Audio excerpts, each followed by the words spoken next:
తనుజ చాలా కష్టపడింది, కానీ సహకరించని ప్రేరణ, ఆదరణ, దేత్తడి అందించిన అందుకోలేకపోయిన సుమన్.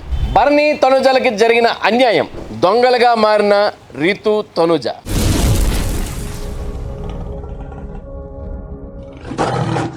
హాయ్ హలో నమస్తే, నేను మీ ఎస్ఎస్ పట్నాయక్. చూస్తూనే ఉండండి పెమ్స్ టీవీ. షేర్ చేయండి, లైక్ చేయండి, సబ్స్క్రైబ్ చేయండి, గంట సింబల్ని గట్టిగా కొట్టేయండి.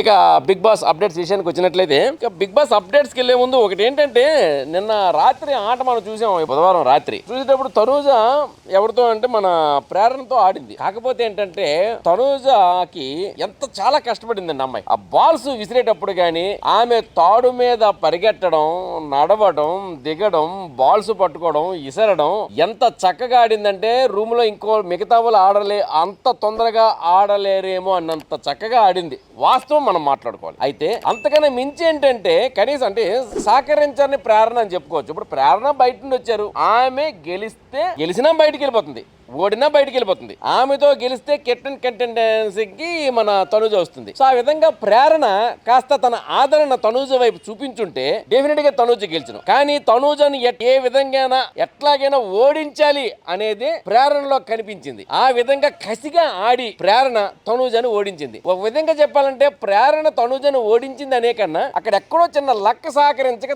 తనూజ ఓడిపోయింది, కానీ లేకపోతే తనూజ గెలుచును. చిన్న క్షణం కాలంలో ఆ బాల్ ఆ హోల్లో పడక ఓడిపోయింది. ఏదైనప్పటికీ తనూజకి సహకరించుంటే బాగుంది కదా. ఎందుకంటే ఆమె కెప్టెన్ కంటెండెన్సీకి వెళ్ళిన అక్కడికి ఆడి గెలిచినో ఓడినో తర్వాత విషయం. కాకపోతే ఏంటంటే ఈ విషయంలో అమ్మడు చాలా చక్కగా ఉన్నారు. ఎందుకంటే ఓకే అనుకున్నారు, కానీ నిన్న మొట్టమొదటిసారి ఆమె ఓడినా ఏడలేదు. ఏదో బాధపడింది అంతే కామన్ గా. కానీ ఏంటంటే ఆమె కాస్త స్థిత ప్రజ్ఞతోనే ఉన్నారని చెప్పుకోవచ్చు. గుడ్. నిన్న మాత్రం చాలా ముచ్చటేసింది తనుజను చూస్తే. ఇక అదే విధంగా ఏంటంటే మన సుమన్కి దేత్తడి హారిక చాలా సహకరించిందండి. కనిపిస్తుంది అక్కడ తను పెట్టట్లేదు. సుమనన్న పెట్టు, సుమనన్న పెట్టు, సుమనన్న పెట్టు అని పాపం ఆమెకు పోటీగా ఉన్న దేత్తడి హారిక సుమన్ సహకరించింది. కాకపోతే సుమను కసితో ఆడతాడు, కానీ ఎందుకో మరి నిన్న కన్ఫ్యూజ్ అయ్యాడు.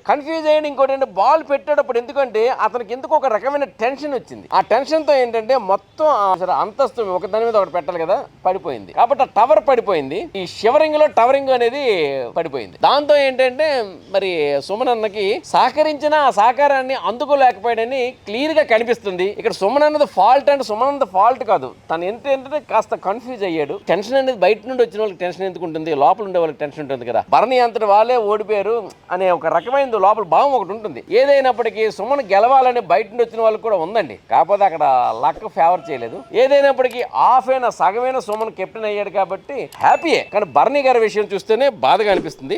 భరణికి తనూజకి అన్యాయం జరిగిందని చెప్పుకోవచ్చు. ఎందుకంటే ఈ రోజు టాస్క్ లో వచ్చేసి యాక్చువల్గా ఏంటంటే ప్రియాంక కళ్యాణ్ ఇద్దరు ఆడారు. ప్రియాంకతో కళ్యాణ్ గెలిచాడు. అదే విధంగా ఏంటంటే సుమన్ హారిక ఆడేటప్పుడు హారిక సహకరించినా మరి సుమన్ సహకారాన్ని అందుకోలేకపోయారు. డెమాన్ మానస్ ఆడేటప్పుడు డెమాన్ గెలిచాడు. అదే విధంగా ఇమాన్యుల్ ఎవరు ఆడేటప్పుడు ఇమాన్యుల్ నైట్ చూస్తారు, ఇమాన్యుల్ గెలిచాడు. ఇక సోహెల్ వచ్చేసి రీతుని సంజనాని పనిగట్టుకొని గెలిపించారు. అంటే సపోర్ట్ ఇచ్చారు, పనిగట్టుకొని సపోర్ట్ ఇచ్చారు. నెగిటివ్ అనుకోవద్దు. శోభా శెట్టి కూడా దివ్యాన్ని గెలిపించింది. అంటే వాళ్ళు గెలవగలరు, అయినప్పటికీ వీళ్ళు గెలిస్తే కెప్టెన్ కంటెండెన్సీకి వెళ్తారు కదా ఆనందంతో. కానీ ఇక్కడ గౌతమ్ భరణి గారిని గెలిపించాలి అనే అంత మనకి ఎడిటింగ్ లో మరి కట్ అయిందో లేకపోతే మరి చూపించలేదు, కానీ మనకు మాత్రం క్లారిటీలో గౌతమే పరిగెట్టి పెట్టాడు, కానీ భరణి గారు కన్ఫ్యూజ్ అయ్యారు ఆ కలర్స్ లో. మరి అదే విధంగా ప్రేరణ కూడా తనూజను ఓడించాలన్నట్టు ఆడింది, కానీ మరి ఆమె గెలిపించాలన్న కోణంలో ఆడలే. మొత్తానికి ఏంటంటే మిగతా వాళ్ళందరికీ సపోర్ట్లు దొరికాయండి, ఒక్క భరణికి తనూజకి తప్ప. భరణికి తనూజకి అన్యాయం జరిగిందని చెప్పాలి. అంటే సుమన్కి అన్యాయం జరిగిందని నేను చెప్పను. సుమన్ అక్కడ కన్ఫ్యూజ్ అయ్యి ఆయన ఓడిపోయారు, కానీ వీళ్ళు ఓడిపోవడానికి ఛాన్స్ లేదు. తనూజ అని గౌతమ్ కాస్త సపోర్ట్ చేస్తుంటే బాగుండు. మరి గౌతమ్ వచ్చేసి భరణి గారు ఇంతవరకు కెప్టెన్ అవ్వలే కాబట్టి ఈసారి భరణి గారు కెప్టెన్ అయితే బాగుండు అనే కోణం ఉండుంటే బాగుండు. గౌతమ్ కాకుండా ఇంకెవరు వచ్చినా సరే భరణి గారితో పాటు మరి భరణి గారు గెలిచుండేవారు. ఏం చేస్తాం మరి చూద్దాం. ఇక్కడ ఏదైనా జరగచ్చు. బిగ్ బాస్ ఈ ఓడిపోయిన అందరూ కూడా ఒక టాస్క్ పెట్టచ్చు, మళ్ళీ తీసుకురావచ్చు, లేదా అందరికీ ఏదైనా జరగచ్చు. ఇది బిగ్ బాస్ హౌస్. ఇక దొంగలుగా మారిన రీతు తనుజ ఏంటి? సంజన కదా దొంగ, రీతు తనుజ ఎప్పుడు దొంగలుగా మారడం ఏంటి? ఎస్ దొంగలుగా మారిపోయారు. ఎందుకంటే యాక్చువల్గా ఏంటంటే సోహెల్ వచ్చేటప్పుడు తన కాఫీ చికెన్ అవి తీసుకొచ్చి కావాలన్న బిగ్ బాస్ అడిగారు. మొత్తం బిగ్ బాస్ పంపించారు. ఆ వచ్చింది ఏంటంటే ఆ కాఫీ ఏమో రీతుని తనుజా దొంగలించి కెప్టెన్ రూమ్ లో దాచిపెట్టారు. మళ్ళీ ఈ విషయంకి వచ్చేసినప్పటికీ మొత్తం జాగ్రత్తగా దాచిపెట్టారు తనుజాని రీతు. సో దీంతో బిగ్ బాస్ వచ్చేసి అడిగారంట, ఏంటి సోహెల్ నువ్వు కాఫీ తాగుతావా? కాఫీ తాగుతాను బిగ్ బాస్ అంటే ఎక్కడ ఉంది అంటే లేదు. కానీ ఎక్కడ ఉంది నువ్వు వెతుకో కెప్టెన్ రూమ్ లో దొరుకుద్దని. ఆ పిల్లర్స్ కింద అక్కడెక్కడ ఎతికినప్పుడు దొరికింది. మొత్తానికి ఏంటంటే వచ్చిన కాఫీని దాచిపెట్టి తాగేద్దాం అనుకుని ప్లాన్ చేశారు రీతు తనుజ. కాకపోతే ఏంటంటే బిగ్ బాస్ బయట పెట్టారు. సోహెల్ వచ్చేసి తీసుకున్నాడు. ఏదైనప్పటికీ ఇది ఒక ఫన్ టాస్క్ లా జరిగింది, చాలా ఆనందంగా జరిగింది అనేది ఒక టాక్. ఓకే, ఏదైనప్పటికీ మరిన్ని అప్డేట్స్ ఉన్నాయి, బట్ వాటిపై కాస్త క్లారిటీ తక్కువ ఉంది. ఫుల్ క్లారిటీతో మీకు ఇద్దామని మళ్ళీ కలుద్దాం. అంతవరకు సెలవు, నమస్తే. నేను మీ ఎస్ఎస్ పట్నాయక్. చూస్తూనే ఉండండి పెమ్స్ టీవీ. షేర్ చేయండి, లైక్ చేయండి, సబ్స్క్రైబ్ చేయండి, గంట సింబల్ కొట్టడం మర్చిపోకండి.